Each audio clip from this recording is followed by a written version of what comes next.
네, 오늘 빠르게 시작하겠습니다. 어제 윤석열 대통령의 헌법재판소 탄핵심판에서의 직접 출석 변론이 있었습니다. 많은 분들 영상을 보셨을 거고요. 저도 영상을 봤는데 개인적으로는 만족스러웠습니다.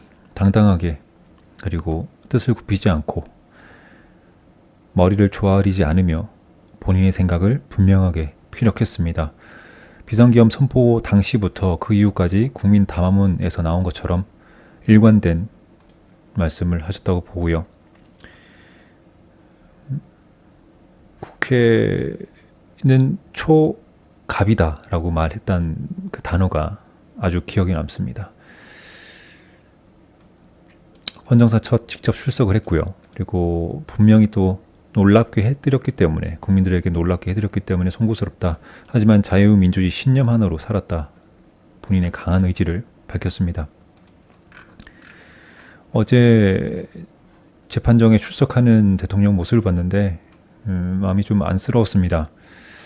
평소에 보던 그 얼굴에서 좀 야위었다 할까요? 그런 느낌도 좀 받았고요. 어쨌든 지금 3차 변론이고 이제 오늘 쉬고 내일 또 4차 변론이 있는데, 내일도 아마 윤석열 대통령이 직접 4차 변론에 출석해서 또 직접 변론할 게 있다면 변론을 할 계획이라고 알고 있습니다. 어제 헌재 소장이 말하는, 질문하는 것도 뚜렷하게 또 답을 했고요. 또 청구인 측, 즉 다수당인 민주당의 국회 측의 주장에 대해서도 또 조목조목 답을 했습니다.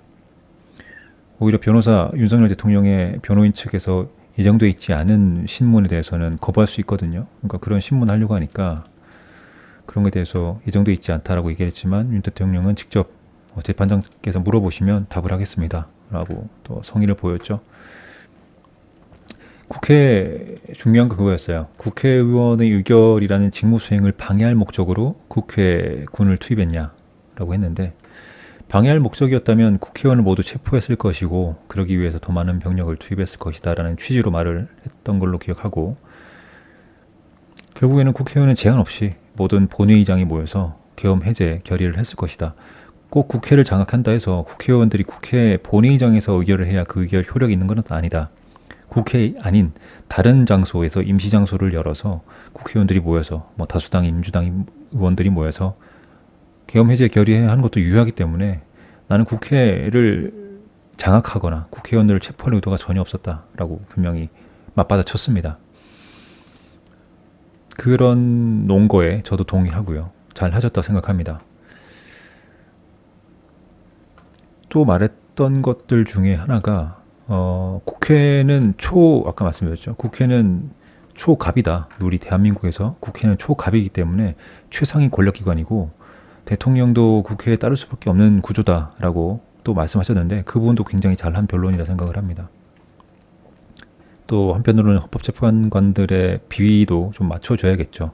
그래서 예의 있는 모습을 보였어요. 여러 헌법소송으로 업무가 과중한데 재탄핵 사건으로 고생을 하시게 돼서 재판관들께 송구스러운 마음이다라고 말씀하셨습니다. 분명한 건 윤석열 대통령 본인은 자유민주주의라는 신념 하나를 확고히 가지고 살아온 사람이다라고 분명히 말을 했고, 이 메시지는 영상을 보는 모든 국민들에게 감명을 줬다고 생각합니다. 물론 반대하는 세력도 있겠죠. 친중, 친북, 공산주의, 사회주의, 전체주의를 추종하는 그 간첩 세력들은 비판하겠지만 대부분의 국민들은 당연한 말이고 이 신념 지켰다는 거 인정할 겁니다. 아마 4차 변론 내일도 진행할 거고, 탄핵심판은 어쨌든 시기가 계속 빠르게 진행하고 있습니다. 제가 예전 영상에서 말씀드렸지만 개인적으로는 정말 윤석열 대통령이 복귀를 하고 또 다시 남은 임기를 마치기를, 그리고 그 남은 임기 동안에 이번 비상계엄 사태를 이유로 드러났던 반정부 세력도 있고요, 반간첩 세력도 있고 반국가 세력이 있습니다. 언론, 사법기관 어디든 마찬가지입니다. 다 있습니다. 이 세력들을 좀 정화하는 작업을 해줬으면 좋겠고요. 허나 지금 사법 절차, 언론은 이미 무너졌죠. 민주주의, 법치주의 최후의 보루인 언론 무너졌고 사법부도 무너졌다는 것을 우리가 눈앞에서 똑똑히 보고 있습니다.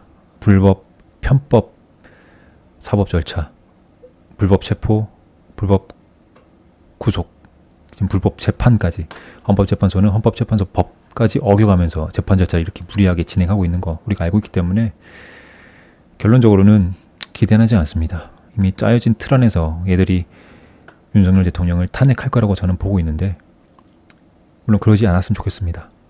하지만 그렇게 진행된다 하더라도 제가 지난 영상에서 말씀드렸다시피 본질에 집중해야 합니다.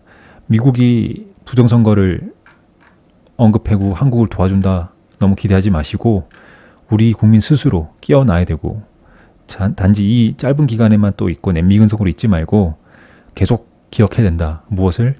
부정선거 그리고 그 카르텔 그리고 선거제도 개혁 대만식 선거제도를 도입해야 된다는 거 그거는 반드시 기억하고 윤석열 대통령이 탄핵되더라도 그거는 반드시 끝까지 주장하면서 우리 목소리를 강하게 내야 이 자유 대한민국이 지켜질 수 있다는 거 꼭 기억하셨으면 합니다. 변론 이건 또 내일도 진행될 거니까 계속 지켜봐야 될 것 같고요. 그리고 한 가지 중요한 게 있었습니다. 부정선거 있기 때문에 비상계엄을 선포했냐라는 국회 측 주장에 대해서 윤석열 대통령 이런 말을 했어요. 부정선거가 있었다는 거, 부정선거가 음모론이 비상계엄 선포의 이유가 아니다. 이미 이전부터 나는 대통령으로서 선관위 그리고 선거제도에 대한 다양한 공식적이든 비공식적인 정보를 취합을 했고 또 최근에는 국정원의 보안점검으로 해킹에 취약하고 해킹에 의한 통합선거인 명부 조작이 가능하다라는 그런 취약점이 드러났기 때문에 그런 부정선거 의혹을 대통령으로서 당연히 밝히기 위해서 점검하라 이렇게 지시를 한 거지 다른 이유가 있었던 건 아니다. 비상계엄 선포 이유는 다 그거다. 분명히 말을 했죠. 그것도 잘한 변론이라고 생각을 합니다. 그리고 지금 오늘 뉴스인데 공수처가 서울구치소에 들어갔죠.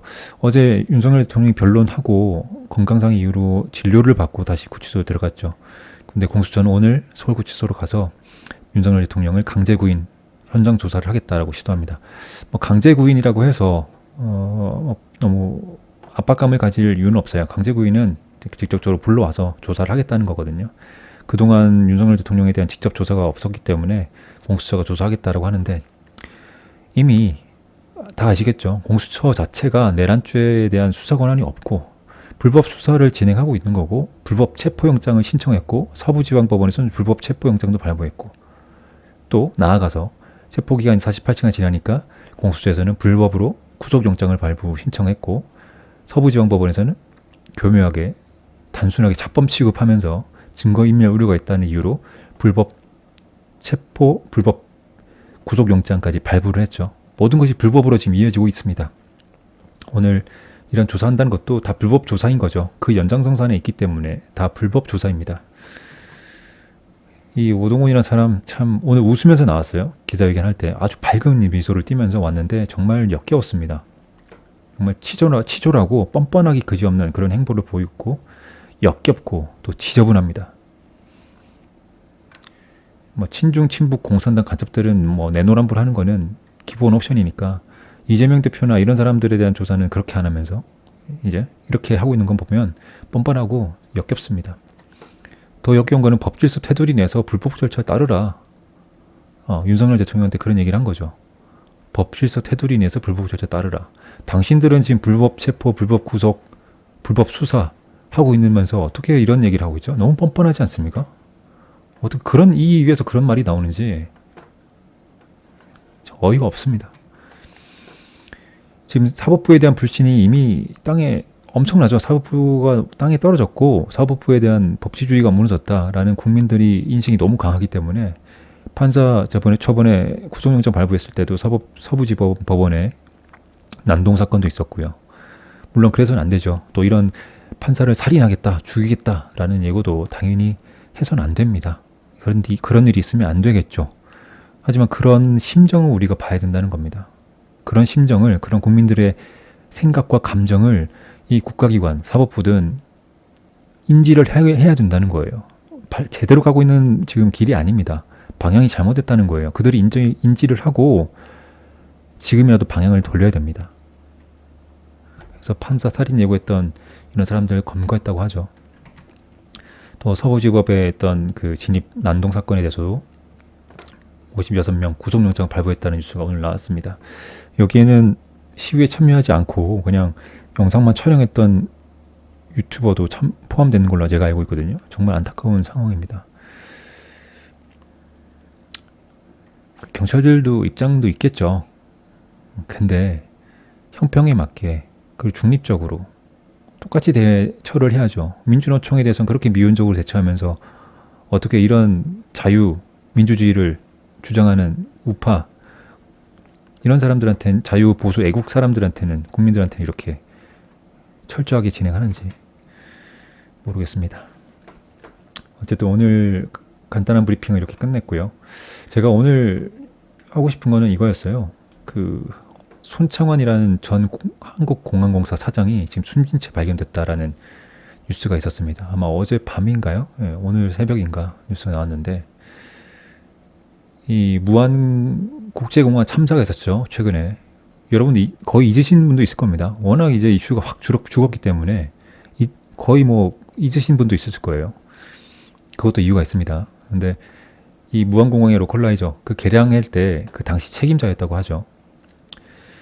이 사람에 대해서 나중에 말씀드리겠지만 무안공항 참사가 지금 거의 생존자 2명 제외가 다 사망을 했습니다. 179명 사망했고 국내 항공사고 최대 피해를 발생한 사고였습니다. 폭발 원인이 콘크리트 둔덕 때문이라는 게 거의 일치적으로 얘기가 나오고 있어요. 과거 최초에는 사고 발생 최초에는 뭐 버드 스트라이크니 뭐 신호를 잘못 봤다니 이런 뭐 말도 안 되는 얘기 나왔지만 물론 공항 자체가 이런 데 지어지면 안 되는 겁니다. 뭐 활주로도 짧고요. 또 철새 도로지이기 때문에 이런 데 공항을 지은 일부 그 문제 있는 사람들이 있죠. 하지만 직접적으로 이 기장은 그런 비상사태에서 훌륭하게 동체 착륙을 했어요. 그리고 슬라이딩 되면서 가다가 이런 둔턱이 없었다면 잘 정지를 했고 많은 사람들이 살 수 있었을 겁니다. 정말 안타까운 사고고 지금 이 유가족분들께도 제가 참 안타까운 그런 심정을 또 전하고 싶습니다. 왜 죽어야 되나요? 이런 말도 안 되는 공항을 지어놓고 이런 말도 안 되는 공항을 밀어붙이면서 자기들 표파리 하려고 공항 지어놓고 결국 국민들이 죽어가면서 그런 피해를 보고 있는 게 정말 답답합니다. 그래서 이런 콘크리트 둔덕이 주된 원인이다. 이제 왜냐면 동체 착륙까지는 완벽하게 잘 했으니까요. 예? 그대로 갔다면 살았을 거니까. 하지만 마지막 최종적으로 부딪힌 것이 이 콘크리트 둔덕이기 때문에 누구 책임인가라는 얘기가 나왔었는데 1월 14일자죠. 오늘 이번 달입니다. 불과 일주일 전이죠. 이때 당시에 2020년도에 콘크리트 둔덕 보강 설계, 그죠? 보강 설계 할 때 책임자 손창환 나오죠. 이 전 한국공항공사 사장. 이 사람이 지금 조사를 분명히 받고 있었을 겁니다. 예. 심리적인 압박도 있었을 거고요. 근데 이 사람이 2018년도 12월 말에 한국공항공사 사장으로 임명이 됐죠. 이때는 문재인 정권 시절입니다. 문재인 정권 시절에 낙하산으로 들어왔다라는 논란이 굉장히 많았던 사람이에요. 왜냐면 공항공사와 경찰대학장 연관이 있나요? 이 사람은 과거에 그 총선, 그러니까 국회의원 선거에도 공천을 받아서 출마했던 사람입니다. 민주당이죠. 민주당. 근데 낙선을 했죠. 국회의원은 되지 못했습니다. 그리고 그 이후에 이제 2018년 12월에 문재인 정부에서 낙하산으로 들어와서 공항사 사장을 했죠. 전라남도 장성군 출신이고요. 한국공항공사 사장을 맡았고 문재인이 꽂아줬죠. 최종 당적은 더불어민주당입니다. 민주당. 제가 왜 가져왔냐면 이 사망했다는 거 스스로 목숨을 끊었다. 안타까운 일이긴 한데 뭐 심리적인 조사받는 거에 대해서는 심리적인 압박감 때문에 자살했을 수도 있고요. 목숨을 끊었을 수도 있고 뭐 여러 가지 이유가 있겠습니다만은 밝혀진 건 없습니다만은 민주당 쪽에서 연계된 사람들이 사망한다. 그 정권에 있던 일을 했던 사람들이 사망한다. 저는 좀 의심을 하실 수밖에 없어요. 왜냐하면 가까이 볼 때는 이재명이라는 국회의원의 주변 인물 사망 사건들이 굉장히 많죠. 지금까지 6명이 사망했나요? 6명이 사망을 했고 뭐 여러 사람들이 사망했습니다. 5명이 사망했죠 이때는. 지금 이제 6명으로 알고 있는데 자 이재명 연계된 사람들이 사망을 했어요. 그런데도 본인은 안타깝다. 뭐 명복을 빈다. 끝. 김문기 씨도 자기는 책임 없다. 본인 유서에도 죽은 사망한 사람의 유서에도 이재명 책임 없나? 본인 책임 알지 않냐? 하지만 나는 모르는 사람이다. 이런 식으로 얘기를 하고 있죠. 저는 뻔뻔하다 생각합니다. 뻔뻔하다. 뭐 모른다라고 얘기하는 게 말이 되나요? 알지만 뭐 그런 건 잘 모른다든지 그런 사정은 잘 모른다 하는데 그 사람을 나는 모른다. 이재명 사건, 이재명 주변 인물 사망 말고도요. 저는 민주당에서 목숨을 스스로 끊는 사람들, 자살하는 사람들 보면 좀 그래요. 이분들도 다 사망한 거잖아요. 누가 죽인 게 아니에요. 자살했다고 다 취재됐지만 정말 자살한 건가? 흔히 드럼통에 들어가서 죽임 당한 것처럼 정말 살해당한 게 아닐까라는 의문이 굉장히 많죠. 과거에 노무현 전 대통령도 그렇습니다. 물론 뭐 측근에 의한 어떤 비리, 뇌물 의혹 뭐 이런 것들 때문에 그 수사가 되기 전에 스스로 투신 자살해서 사망을 했죠. 저는 안타까운 게 본인이 스스로 떳떳하다면 왜 사망을 하냐는 거죠. 일개 대통령이며 그렇게 그래도 유명한 영향력이 있던 사람이라면 이런 극단적인 사망이 아니라 극단적인 선택이 아니라 떳떳하게 나서서 조사를 받고 자기가 잘못이 없음을 밝혀야죠. 그게 맞습니다. 저는 오히려 그게 맞다고 봐요. 그냥 자기 스스로 잘못이 있든 없든 목숨을 버리지 않고 떳떳하게 자기 정당성을 주장을 해야 되는 건데 왜 사망을 하냐는 거죠. 뭐 이때 일례로 이때 문재인 변호사였죠.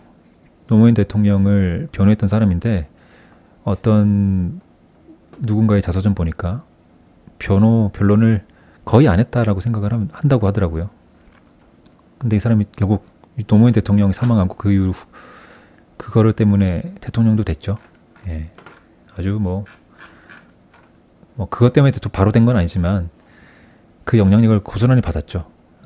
자기 이득 볼 건 다 본 사람입니다. 그 다음으로 노회찬도 있었죠. 노회찬 전 의원도 스스로 목숨을 끊었죠. 뭐 정치자금 받았다는 의혹 때문에 스스로 투신했다. 저도 그래요. 뭐 실제로 잘못을 있든 없든 왜 목숨을 끊냐는 거예요. 100% 잘못한 게 100% 누가 잘못했다라고 해도 자기 스스로의 100%가 아니라 일부는 정당한 게 분명히 있을 겁니다. 아니면 100% 떳떳할 수도 있어요. 그러면 조사를 받고 강하게 내 결백을 주장해야죠. 왜 목숨을 끊습니까? 박원순 시장도 그래요. 자기 스스로 뭐 물론 성추행 의혹이 굉장히 강하게 있었지만 또 조사받기 전에 스스로 목숨을 끊죠. 왜 사망을 합니까? 스스로. 떳떳하게 조사받고 잘잘못만 가리면 됩니다. 죽지 말자 우리. 응? 그리고 이분도 이번에 손창환 분도 전 공사 사장도 스스로 목숨을 끊었겠다고 나왔죠. 뭐 압박을 받았겠지만 이런 일련의 과정들, 특히 이재명 주변 인물 사망하는 거 보면 민주당 쪽 그리고 이 좌파 민주당 쪽 사람들이 사망하는 것들에 의문을 지울 수 없다 생각을 합니다. 그 무안국제공항이 그 3사 나기 직전에 국제공항으로 승격이 됐죠. 민주당에서 또 인정을 했죠. 전라남도 도지사 민주당에서 무안공항을 국제공항으로 승격을 하면서 국제선을 취향을 시켰죠.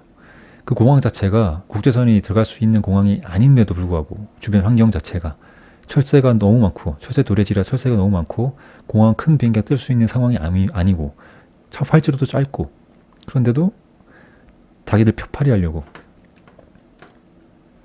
그렇게 만들고 결국 사고가 난 겁니다. 또 제가 좀 말하고 싶은 게 또 이거 있어요.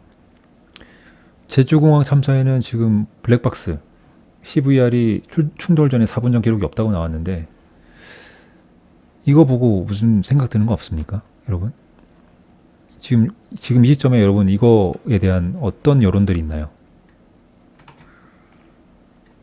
그리고 국토부나 유가족은 무안공항 참사가 아니다. 제주 항공여객 참사가 공식 명칭이다. 굳이 공식 명칭까지 붙이면서 이렇게 그 사고를, 그 참사를 지금 이렇게 몰아가고 있죠.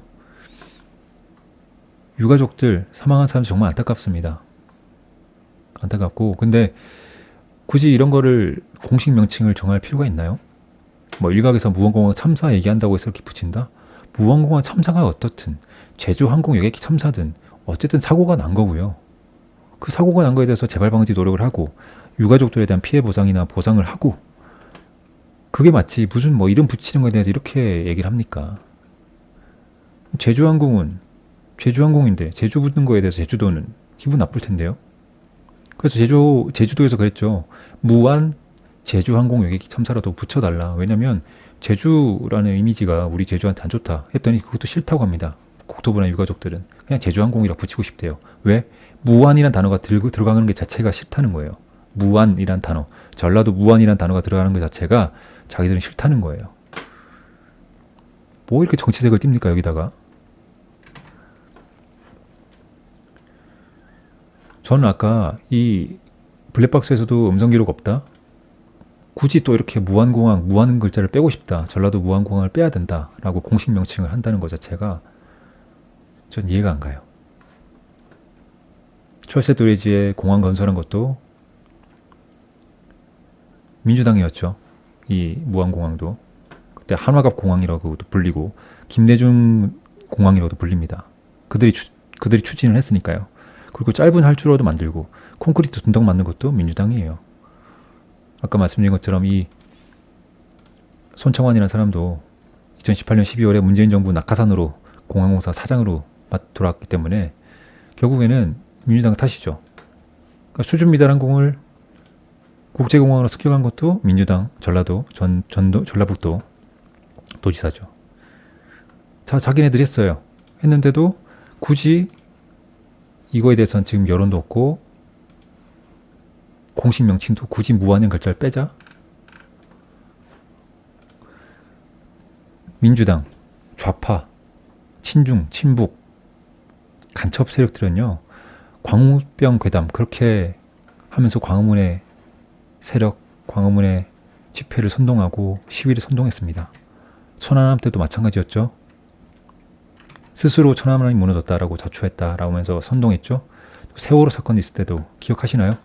세월호 이렇게 큰 사건이 났는데 해양교통사고임에도 불구하고 세월호 참사라고 하면서 또 이렇게 선동하고 이 구호를 보시면 박근혜는 책임져라. 박근혜가 왜 책임을 져야 되죠? 해양선박 사고에 박근혜가 왜 책임집니까? 박근혜 퇴진. 이것 때문에 박근혜가 탄핵됐잖아요. 범국민 촉불행동. 그리고 사드 배치한다더니 뭐 참외에 전자파가 간다. 이선 말도 안 되는 선동을 했었죠. 그리고 이태원 사건 났을 때도 이태원 참사에서도 그때 막 용산구청장 행안부 장관 완전 조져놨잖아요. 민주당이랑 이 시민단체들이. 민주당 전북도당은 국정조사까지 해라. 완전 몰아가기 선동을 그렇게 잘하는 사람들이 왜 이 무안 국제공항 사건 이 사안에 대해서는 왜 아무 말 없죠? 이거 이제 한 달 됐죠, 거의? 그 한 달 동안 너무 조용해요. 안 그래요, 여러분? 너무 조용하지 않습니까? 광우병 때도 몇 개월을 끌어왔죠. 천안함 그렇게 끌어왔죠. 세월호 때도 그렇게 선동했죠. 사드 참에 엄청 선동했죠. 이태원 참사도도 뭐 용산구청장, 행안부 장관 그렇게 몇 개월 동안 선동했는데 왜 이렇게 큰 제주항공 무안공항 참사 사건에서는 왜 민주당이나 시민단체는 입 다물고 가만히 있는 거죠? 그렇게 세월호, 이태원, 민주당 이런 시민단체 극렬한 선동하고 그렇게 정부를 비판하면서 왜 무안공항 참사에서는 아무 말 안 합니까? 민주당 국정조사 하자. 막 진상규명해라. 특별법 만들어야 되는 거 아니에요? 시민단체 나와서 촛불 집회해야 되는 거 아닌가요? 왜 안 하나요? 그러니까 정말 이 친중, 친북, 공산당 간첩 세력들, 이 좌빨들은 내노란불이 기본 옵션입니다. 예. 어쨌든 오늘 그런 얘기 좀 하고 싶었고, 결국 이 손창환이라는 사람이 사망을 했죠. 스스로 목숨을 끊었다고 했는데 죽음에도 의문을 가질 수밖에 없고, 또 더 나아가서 무안공항 참사도 입 꾹 닫 하고 있는, 조용히 침묵하고 있는, 그리고 여론을 확 죽여버린 이 민주당, 그리고 그 시민단체라든지 이 좌빨, 종북, 종중, 이 친북 이런 간첩 세력들이 정말 내노란불 오지고요. 정말 화가 납니다. 그들한테. 어쨌든 무안공항 참사 희생자들한테 제가 명복을 빌고 유가족들도 빨리 마음의 상처를 치유하고 일어나시기를 기도합니다. 마치겠습니다.